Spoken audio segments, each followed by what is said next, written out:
South African dialect one day. Don't worry, just watch this video.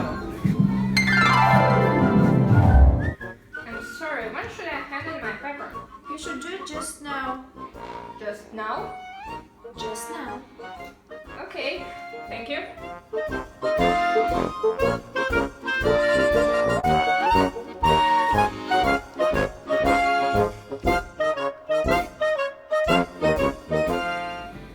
Good morning. What have you got for your midterm exam? What? I haven't done it yet. But the teacher told us in the morning that we had to give it just now. So, I wanna do it just now. I will explain. In South African dialect, just now means in a few hours, while in standard English it means immediately. All right, I've got to go now. Meet you in the cafe. In the cafe? In the cafe. Okay, bye.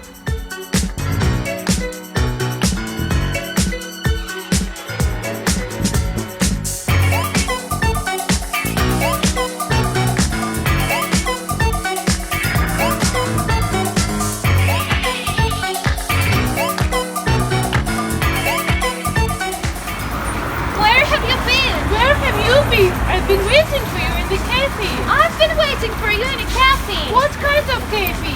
This cafe. Girls, don't quarrel, I will explain. In South African dialect, a cafe is a mini market, while in standard English, cafe is a place where you can eat out. There are so many robots in the streets of Saratov. What? Robots. There are a lot of them. Actually, I think they are not widely used. Not widely used? Let me show you some of them.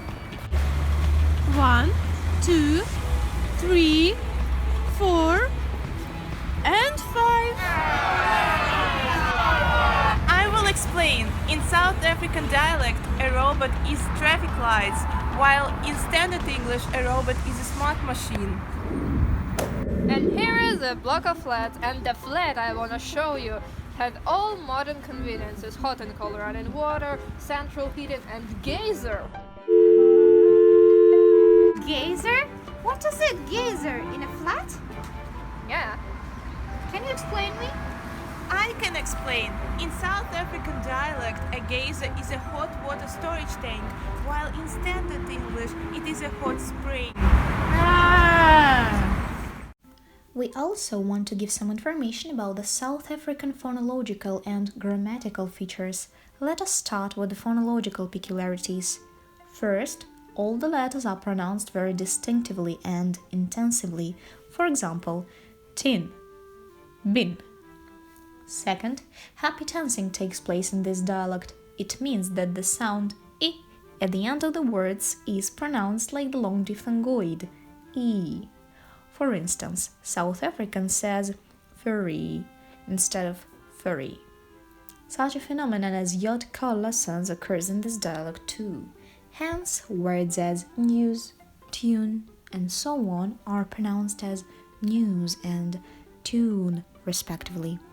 From our point of view, the most noticeable phonological feature of South African accent is an extraordinary way of articulating the sound r. It is not as back alveolar as in received pronunciation and pronounced as up top, r. That's why the word structure is pronounced as structure, current as current, and so on. Some phonetic replacements take place in South African dialect too. For instance, the sound I is replaced by oi, hence we get like and mine instead of like and mine. Last but not least, the monophthong a sounds more like e. That's why the words man and cat and many others are pronounced as man and cat, respectively. Next case we would like to discuss is some grammar peculiarities in South African dialect. First of all, occasional countable usage of uncountable nouns takes place. So, South Africans would rather say furnitures than pieces of furniture. Moreover, there is a tendency of repeating the words for emphasis and rhetorical purposes. For example, take a small bite. Besides, common use of resumptive pronoun subjects takes place in South African dialect. For instance, my father, he is very tall. Finally, the all-purpose response, is it, is widely used. For example, she had a baby last week. Is it? Do you understand me now? Yes, certainly.